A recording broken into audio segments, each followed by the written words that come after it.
പിതാവിന്റെയും പുത്രന്റെയും പരിശുദ്ധാത്മാവിന്റെയും നാമത്തിൽ ആമേൻ. എന്റെ പ്രിയപ്പെട്ടവരെ, ഇന്ന് ജൂലൈ മാസം 21-ാം തീയതി ചൊവ്വാഴ്ച. അമ്മേ പരിശുദ്ധ അമ്മേ, അമ്മേ പരിശുദ്ധമേ, ദൈവമാതാവേ, കൃപാസനത്തിലൂടെ ഞങ്ങൾക്കും ഞങ്ങളുടെ ദേശത്തിനും അമ്മ മധ്യസ്ഥം തേടി തന്ന എല്ലാ അനുഗ്രഹങ്ങൾക്കും കൃപകൾക്കും ഞങ്ങളിപ്പോൾ ഹൃദയം നിറഞ്ഞ നന്ദി പറയുന്നു. അമ്മേ പരിശുദ്ധമേ, ദൈവമാതാവേ, 2004 ഡിസംബർ 7-ാം തീയതി ഉച്ചകഴിഞ്ഞ് 2:30 കൃപാസനത്തിൽ സംഭവിച്ച അമ്മയുടെ പ്രത്യക്ഷപ്പെടലിനെ കുറിച്ച് തിരുസഭയ്ക്ക് സമർപ്പിച്ചിരിക്കുന്ന പഠനരേഖകളുടെ മേൽ സഭാത്മകമായ പഠനം ആരംഭിക്കുവാൻ ഞങ്ങൾ പ്രാർത്ഥിക്കുന്നു. അമ്മേ പരിശുദ്ധമേ, ഭൂസ്വർലോകങ്ങളുടെ രാജ്ഞിയായ അങ്ങേയ്ക്ക് ഭൗമസംരക്ഷണത്തിനായി പ്രപഞ്ചപ്രകൃതിയെ തന്നെ തിരുസഭ പ്രതിഷ്ഠിക്കുവാൻ ഈ പ്രത്യക്ഷീകരണം വഴി ഇടയാക്കണമേ. പരിശുദ്ധമേ, ജപമാല മാതാവേ, സകല കൃപാസനം പ്രാർത്ഥനയോടും ചേർത്ത് ഞങ്ങളിപ്പോൾ പ്രാർത്ഥിക്കുന്ന ഈ കുടുംബത്തിന്റെ പ്രത്യേക നിയോഗം പറ മക്കളെ.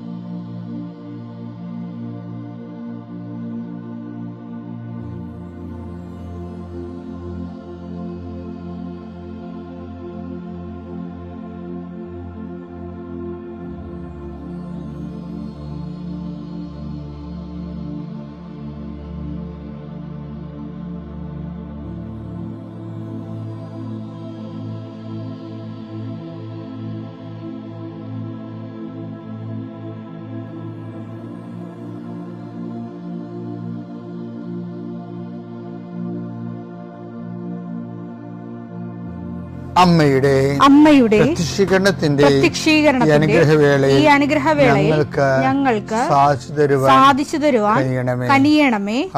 ആമേൻ. വിശ്വാസ പ്രമാണം. സർവശക്തനായ പിതാവും ആകാശത്തിന്റെയും ഭൂമിയുടെയും സൃഷ്ടാവുമായ ദൈവത്തിൽ ഞാൻ വിശ്വസിക്കുന്നു. അവിടുത്തെ ഏകപുത്രനും ഞങ്ങളുടെ കർത്താവുമായ ഈശോ മിശിഹായിലും ഞാൻ വിശ്വസിക്കുന്നു. ഈ പുത്രൻ പരിശുദ്ധാത്മാവിനാൽ ഗർഭസ്ഥനായി കന്യകാമറിയത്തിൽ നിന്ന് പിറന്ന് പൊന്തിയോസ് പീലാത്തോസിന്റെ കാലത്ത് പീഡകൾ സഹിച്ച് കുരിശിൽ തറയ്ക്കപ്പെട്ട് മരിച്ച് അടക്കപ്പെട്ട് പാതാളങ്ങളിൽ ഇറങ്ങി മരിച്ചവരുടെ ഇടയിൽ നിന്ന് 3-ാം നാൾ ഉയർത്ത് സ്വർഗത്തിലേക്ക് എഴുന്നള്ളി സർവശക്തിയുള്ള പിതാവായ ദൈവത്തിന്റെ വലതുഭാഗത്തിരിക്കുന്നു. അവിടെ നിന്ന് ജീവിക്കുന്നവരെയും മരിച്ചവരെയും വിധിക്കുവാൻ വരുമെന്നും ഞാൻ വിശ്വസിക്കുന്നു. പരിശുദ്ധാത്മാവിലും ഞാൻ വിശ്വസിക്കുന്നു. വിശുദ്ധ കത്തോലിക്കാ സഭയിലും പുണ്യവാന്മാരുടെ ഐക്യത്തിലും പാപങ്ങളുടെ മോചനത്തിലും ശരീരത്തിന്റെ ഉയർപ്പിലും നിത്യമായ ജീവിതത്തിലും ഞാൻ വിശ്വസിക്കുന്നു. ആമേൻ. സ്വർഗ്ഗസ്ഥനായ ഞങ്ങളുടെ പിതാവേ, അങ്ങയുടെ നാമം പൂജിതമാകണമേ. അങ്ങയുടെ രാജ്യം വരണമേ. അങ്ങയുടെ തിരുമനസ് സ്വർഗത്തിലെ പോലെ ഭൂമിയിലും ആകണമേ. അന്നു വേണ്ടുന്ന ആഹാരം ഇന്ന് ഞങ്ങൾക്ക് തരണമേ. ഞങ്ങളോട് തെറ്റ് ചെയ്യുന്നവരോട് ഞങ്ങൾ ക്ഷമിക്കുന്നത് പോലെ ഞങ്ങളുടെ തെറ്റുകൾ ഞങ്ങളോടും ക്ഷമിക്കണമേ.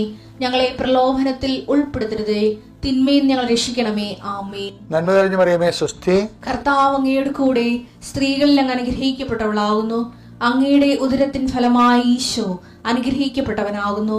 പരിശുദ്ധ മറിയമേ, തമ്പുരാന്റെ അമ്മേ, പാപികളായ ഞങ്ങൾക്ക് വേണ്ടി ഇപ്പോഴും ഞങ്ങളുടെ മരണസമയത്തും തമ്പുരാനോട് അപേക്ഷിക്കണമേ. ആമേൻ. കർത്താവേ, നിന്റെ വിശുദ്ധ പൗരോഹിത്യത്തെ മഹത്വപ്പെടുത്തണമേ. കർത്താവെ, സഭയിലുള്ള സാന്നിധ്യം പ്രകടമാക്കണമേ. 40 വർഷം ഞാൻ അർപ്പിച്ച കൃപാനയുടെ യോഗ്യതയാണ്. കൃപാസന അൾത്താറെ ജീവനോടെ പ്രത്യക്ഷപ്പെട്ട പരിശുദ്ധ അമ്മയുടെ മാധ്യസ്ഥത്തിലെ ഞാൻ മക്കളെ ആശീർവദിക്കുന്നു. കർത്താവ്, ഈ പ്രഭാതത്തിലെ അങ്ങയുടെ മക്കളെ കാത്തു കൊതിച്ചിരിക്കുകയാണ് ഈശോയെ.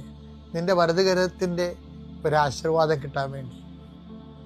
കർത്താവ്, ഇന്ന് യാത്രയ്ക്ക് ഒരുങ്ങുന്ന ഓരോ മക്കളുണ്ട്. ഓരോ ഉദ്യമങ്ങളിലൂടെ മനസ്സിൽ വിചാരിച്ചുകൊണ്ട് പോണവരുണ്ട്. ഓരോ ലക്ഷ്യങ്ങൾ മനസ്സിൽ വെച്ച് പോകുന്നവരുണ്ട്. കർത്താവെ, നിന്റെ തിരുമുറുവാർന്ന് ആണിപ്പെടുതാന്ന് വലതുകരം മക്കളുടെ ശിരസ് വെക്കണമേ. അവർ പോകുന്നിടത്തേക്കല്ല, നീ പോകുന്നിടത്തേക്കെല്ലാം ഞാൻ നിന്റെ കൂടെ വരുമെന്ന് കർത്താവ് അങ്ങ് പറഞ്ഞിട്ടുണ്ട്. ഈശോയെ, അങ്ങയുടെ സഞ്ചാര സാന്നിധ്യം അങ്ങയുടെ മക്കളുടെ കൂടെ ഉണ്ടായിരിക്കണമെന്ന് പ്രാർത്ഥിക്കുന്നു. കർത്താവെ, ഉദ്യോഗത്തിൻ്റെ കാര്യത്തിന് വേണ്ടി പോകുന്നവരുണ്ട്, പഠന കാര്യങ്ങൾക്ക് വേണ്ടി പോകുന്നവരുണ്ട്, ജീവിത വ്യാപാരങ്ങൾക്ക് സാമ്പത്തിക കാര്യങ്ങൾക്ക് വേണ്ടി പോകുന്നവരുണ്ട്, ജോലി സംബന്ധമായ കാര്യങ്ങൾക്ക് വേണ്ടി പോകുന്നത് അവരുടെ എല്ലാം കർത്താവിന് തിരുസേന സമർപ്പിക്കുന്നു. ടെസ്റ്റ്, ഇൻ്റർവ്യൂ, പരീക്ഷ, അതുപോലെ ഏജൻസി, ക്രയവിക്രയങ്ങൾ, ജീവിതമാർഗങ്ങൾ, വിദൂര യാത്രകൾ, അങ്ങനെ ബന്ധുത്വം മുറക്ക് പോകുന്ന വിവാഹ യാത്രകൾ, ഈശോയെ എവിടെയെല്ലാമൊക്കെ പോകുന്നു അവിടെയെല്ലാം അങ്ങയുടെ മക്കളുടെ കൂടെ നീ ഉണ്ടാകണമേ എന്ന് പ്രാർത്ഥിക്കുന്നു. ഇന്നത്തെ മുഴുവൻ യാത്രകളിൽ കർത്താവ് നിൻ്റെ കൂടെ ഉണ്ടാവുകയും മാതാവ് നിൻ്റെ വലതുകരം ഗ്രഹിക്കുകയും സഞ്ചാരി മാതാവ് രാത്രി നീ തിരികെ വരുമ്പോൾ നിന്നെ ആരോഗ്യത്തോടെയും സമാധാനത്തോടെയും സുരക്ഷിതമായി ദൈവം നിന്നെ തിരികെ എത്തിക്കുകയും ചെയ്യട്ടെ.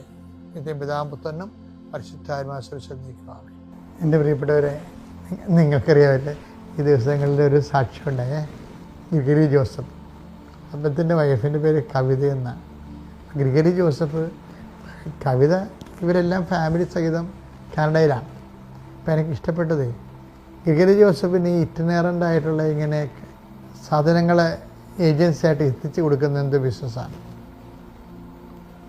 അപ്പോൾ അതുകൊണ്ട് ഒരു മിനിമം വേതനമാക്കി പുള്ളിക്ക് കാനഡ കിട്ടിക്കൊണ്ടിരുന്നത്. പക്ഷെ പുള്ളി ഉടമ്പടി വന്നതിന് ശേഷം ഉടമ്പടി പുള്ളി കൃത്യമായിട്ട് ചെയ്യും. ഇപ്പോൾ ദൈവം നമ്മുടെ കരുതൽ കാണിച്ചത്, ഇപ്പോൾ ഞാൻ നിനക്ക് ഇളവ് ചെയ്ത പോലെ നീയും ഇളവ് ചെയ്ത് കൊടുക്കേണ്ടതായിരുന്നില്ലേ? മത്തായി 18:33. മത്തായി 18:33. ഞാൻ നിന്നോട് കരുണ കാണിച്ചതുപോലെ കാണിച്ച പോലെ നീയും നിന്റെ സഹസേവകനോട് കരുണ കാണിക്കേണ്ടതായിരുന്നില്ലേ? ചില ആൾക്കാർക്ക് സങ്കടമൊക്കെ വേണ്ട നിൽക്കുകയാണെന്നെങ്കിൽ ഒരു പരിചയമില്ലെങ്കിൽ അങ്ങോട്ട് നിന്ന് ചോദിക്കും, എന്താ സങ്കടമാണല്ലോ, വല്ല കുഴപ്പമുണ്ടോ, സഹായിക്കണോ എന്നൊക്കെ ചോദിക്കും. അപ്പോൾ അതൊക്കെ മനസ്സിലായില്ലേ അവർ ഉടമ്പടി കറക്റ്റ് ഉടമ്പടി ഫോളോ ചെയ്യണമെന്ന്. അപ്പോൾ ഒരിക്കൽ ഗ്രിഗറി പറഞ്ഞേ, കർത്താവേ എൻ്റെ ജോലി ഇത്തിരി ശമ്പളം കുറവാണ്, എനിക്കൊരു പുതിയ ജോലി കിട്ടിയിരുന്നേ കൊള്ളാമായിരുന്നു പറയും. അപ്പോൾ എന്നിട്ട് ഇവർ എവിടെയോ ഓൺലൈനിൽ വന്ന ഒരു സ്ഥലത്തേക്ക് ഗ്രിഗറി വിളിക്കുമ്പോൾ അവിടെ നിന്ന് റെസ്പോണ്ട് ചെയ്യും. വൈകുന്നേരം റെസ്പോണ്ട് ചെയ്ത് ഇങ്ങനെ തിരിച്ച് വിളിക്കും, ഒരു ചേട്ടത്തി വിളിക്കും. കാനഡയിൽ ഒരു ചേട്ടത്തി വിളിക്കാൻ പറഞ്ഞു, എന്താ നിങ്ങളുടെ പ്രശ്നം? അപ്പോൾ പറഞ്ഞു, എൻ്റെ ജോലി ഇതാണ്, അപ്പോൾ എനിക്ക് നിങ്ങളുടെ സ്ഥാപനത്തിൽ വർക്ക് ചെയ്യാൻ താല്പര്യമുണ്ടെന്ന് പറയുമ്പോൾ, ഇറ്റ്സ് ഓക്കെ, പക്ഷേ ഞങ്ങൾക്ക് നിങ്ങളുടെ സ്ഥലത്ത് ഏജൻസി ഇല്ലെന്ന് പറയും. എന്നിട്ട് ആ ലേഡി പറയുവേ, let us think about it എന്ന് പറയാം. ഇല്ലെങ്കിൽ ഞങ്ങളെ ഇപ്പം നീ ഇപ്പോൾ നിങ്ങളെ വിളിച്ചില്ലേ, അപ്പം നിങ്ങളുടെ സ്ഥലത്ത് ഏജൻസി ഉണ്ടാക്കാൻ പറ്റുമോ എന്ന് നോക്കട്ടെ എന്ന്, എൻ്റെ ഇൻസ്റ്റിറ്റ്യൂഷൻ അവരുടെ സ്ഥാപനം ഉണ്ടാക്കാൻ പറ്റുമോ എന്ന് നോക്കട്ടെ എന്ന് പറയും. പെട്ടെന്നായിരുന്നു ആ സംഭവം. അവിടെ അവരുടെ സ്ഥാപനം ഉണ്ടാക്കി ഞങ്ങൾക്ക് ജോലിയും കൊടുത്ത്, അതല്ല 3 മാസത്തിനുള്ളിൽ ഏറ്റവും ബെസ്റ്റ് സെല്ലറിൻ്റെ അവാർഡും കിട്ടി. അപ്പം ദൈവത്തിനടുത്ത് ഇതെല്ലാം ഉണ്ട്, ദൈവത്തിനടുത്തുണ്ട്. പക്ഷെ നമ്മളൊരു മെനയാകത്തില്ല, അതാണ് നമുക്ക് പ്രശ്നം. അങ്ങനെ ചെയ്താൽ ഉടമ്പടി എന്നും പറഞ്ഞുകൊണ്ട് നമ്മൾ ഇങ്ങനെയൊക്കെ ചെയ്താൽ നഷ്ടമല്ലേ വരുന്നത്, ഉടമ്പടി എന്നും പറഞ്ഞ് നമ്മൾ ഇങ്ങനെയൊക്കെ ചെയ്താൽ ഉള്ളതും കൂടി ഇല്ലാണ്ടാകത്തില്ലേ എന്നൊക്കെ ചിന്തിച്ച്, മാനുഷികമായി ചിന്തിച്ച് ദൈവത്തെ ഉടമ്പടിയെയും ചില കോണറിൽ നമ്മൾ അടുപ്പിക്കത്തില്ല. അതാണ് ഈ പന്നി ചോദിച്ചില്ല ഒരിക്കലേ, പന്നിക്കഥകളിലുള്ളതാണത്. ലഗുവൻ പറയണില്ലേ, നീ എന്തിനാണ് ഞങ്ങളുടെ കാര്യത്തിൽ ഇടപെടണമെന്ന്. അപ്പോൾ ആ ഒരു വകുപ്പ് നിലനിൽക്കുന്നിടത്തോളം കാലം ഏതെങ്കിലും വിഷയത്തിൽ ദൈവം ഇടപെടരുതെന്ന് നിങ്ങൾ ഉദ്ദേശിക്കുന്നുണ്ടെങ്കിൽ നിങ്ങളുടെ ഉടമ്പടി ദൈവം ഇടപെട്ടിട്ടില്ല. ഇതൊരു ബ്ലാങ്ക് പേപ്പറാണ്. എന്താ കാര്യം? ഏതെങ്കിലും ഒരു വിഷയത്തിൽ ദൈവം ഇടപെടരുതെന്ന് നിങ്ങൾ വിചാരിച്ചിട്ടുണ്ടെങ്കിൽ നിങ്ങളുടെ ഉടമ്പടിയിൽ ദൈവം ഇടപെട്ടിട്ടേ ഇല്ല.